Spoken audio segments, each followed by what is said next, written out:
Everyone, welcome to Savitri Institute. अगर आप लोग इस चैनल पे पहली बार हैं तो चैनल को सब्सक्राइब कर लीजिए। यह आप लोग का न्यू मॉडल एक्टिविटी टास्क है जनवरी 2022 का, सब्जेक्ट फिजिकल साइंस यानी भौतिक विज्ञान क्लास 10 का। तो चलिए शुरू करते हैं।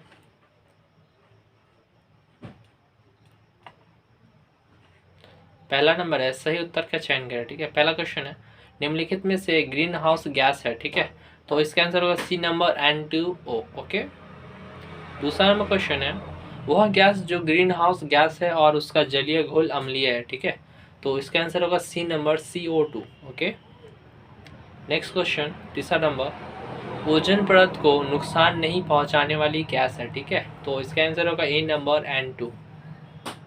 नेक्स्ट, 2 नंबर, निर्धारित करें कि निम्नलिखित कथन सही है या गलत। ओके, पहला नंबर क्वेश्चन है, ग्रीन हाउस प्रभाव इसलिए होता है क्योंकि वातावरण में ग्रीन हाउस गैसों की एक परत होती है। ठीक है, तो इसका आंसर होगा गलत। दूसरा नंबर, जीवाश्म ईंधन के कारण होने वाला CO2 ग्लोबल वार्मिंग का एक प्रमुख कारण है। ठीक है, तो इसका आंसर होगा सही। तीसरा नंबर, पृथ्वी के वायुमंडल में 2 मुख्य घटक गैसों ग्रीन हाउस गैसें नहीं है। ठीक है, तो इसका आंसर होगा सही। चौथा नंबर, गर्म मिट्टी द्वारा उत्सर्जित अवरक्त किरणों की तरंग दैर्घ्य सूर्य से आने वाली अपरक्त किरणों की तरंग दैर्घ्य से कम होती है। ठीक है, तो इसका आंसर होगा गलत। पांचवा नंबर, कम ऊर्जा वाली पराबैंगनी किरण के अंत में ओजोन अणु ऑक्सीजन अणुओं और ऑक्सीजन परमाणुओं में टूट जाते हैं। ठीक है, तो इसका आंसर होगा गलत। ओके, अगर आप लोग अभी तक हमारे YouTube चैनल को सब्सक्राइब नहीं किया तो सब्सक्राइब कर लीजिए और लाइक कर दीजिए। आगे बढ़ते हैं। 3 नंबर, संक्षिप्त उत्तर दे। ठीक है, पहला नंबर क्वेश्चन है, ग्लोबल वार्मिंग के 2 हानिकारक प्रभावों का उल्लेख कीजिए। ठीक है, तो इसका आंसर लिखिएगा, यहाँ से लिखिएगा, पहले हेडिंग दीजिएगा ग्लोबल वार्मिंग के 2 हानिकारक प्रभाव। ठीक है, पहला जैसे कि हेडिंग दीजिएगा समुद्र का बढ़ता स्तर और बाढ़। ओके, इसमें लिखिएगा गर्म होने के परिणाम स्वरूप ध्रुवीय बर्फ की टोपियां पिघल जाएगी और पानी सूख जाएगा। समुद्र का जल स्तर बढ़ने पर बाढ़ आएगी। समुद्र के पानी की लवणता के कारण उपजाऊ कृषि भूमि खेती के लिए अनुपयुक्त होगी, जिससे फसल उत्पादन में बाधा उत्पन्न होगी। ओके, दूसरा, पारिस्थितिकी तंत्र को नुकसान। ओके, इसमें लिखिएगा कई कीड़े और पक्षी हमेशा के लिए विलुप्त हो जाएंगे क्योंकि वे उच्च तापमान को सहन नहीं कर सकते हैं और परिणाम स्वरूप पारिस्थितिकी तंत्र को नुकसान होगा। ओके, यहाँ तक लिखिएगा। नेक्स्ट, दूसरा नंबर,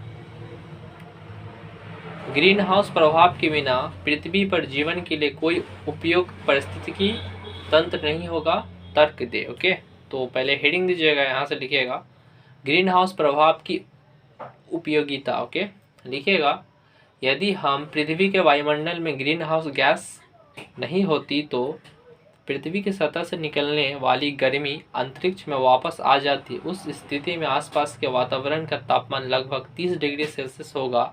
इस गर्माहट में जीवों का जीवित रहना असंभव होगा और पृथ्वी पर जीवों का अस्तित्व बाधित होगा। ओके, यहाँ तक लिखिएगा इसका आंसर। तीसरा नंबर, ओजोन परत क्षतिग्रस्त होने पर जीवित दुनिया को होने वाले 2 हानिकारक प्रभावों का उल्लेख करें। ओके, तो इसका आंसर लिखिएगा, यहाँ से पहले हेडिंग दीजिएगा ओजोन परत क्षतिग्रस्त के हानिकारक प्रभाव। ओके, पहला पॉइंट है मनुष्यों का प्रभाव। ओके, यूवी किरणें त्वचा कैंसर, मोतियाबिंद, प्रजनन क्षमता और प्रतिरक्षा को कम कर सकती है। दूसरा पॉइंट, पौधों पर प्रभाव। ओके, यूवी किरणें पौधों की संश्लेषण प्रक्रिया को बाधित कर देगी, जिसके परिणाम स्वरूप फसल की उपज कम हो जाएगी, पत्ती मुरझा जाएगी, बीज अंकुरण प्रक्रिया बाधित हो जाएगी। ओके, तो इसका आंसर लिखिएगा यहाँ पर। अगर आप लोग अभी तक हमारे YouTube चैनल को सब्सक्राइब नहीं किए तो सब्सक्राइब कर लीजिए और लाइक कर दीजिए। आगे बढ़ते हैं चौथा नंबर पे।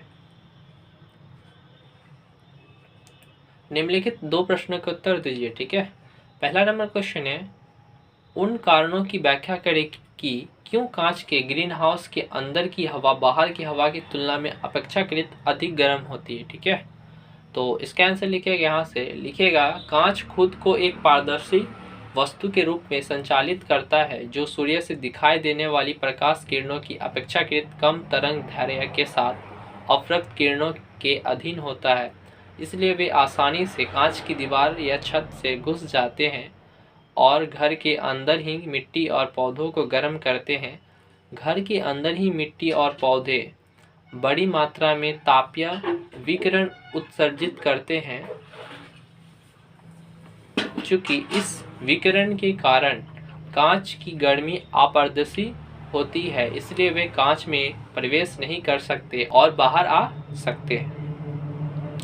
कांच इस किरण में से कुछ को अवशोषित करता है और इसे गर्म करता है और बाकी को घर के अंदर ही मिट्टी में परावर्तित कर देता है। नतीजतन कांच के ग्रीन हाउस के अंदर की हवा बाहर की हवा की तुलना में अपेक्षाकृत गर्म होती है। ठीक है, यहाँ तक लिखा है इसका आंसर। और आप लोग ये जो फिगर देख रहे हैं इसे बना भी सकते हैं। ओके, आगे बढ़ते हैं। दूसरा नंबर, उस गैस का नाम लिखिए जो ओजोन परत के लिए हानिकारक है। बताइए कि ओजोन परत में छेद होने का वास्तव में क्या मतलब है। ठीक है, इसमें दो क्वेश्चन है। ओके,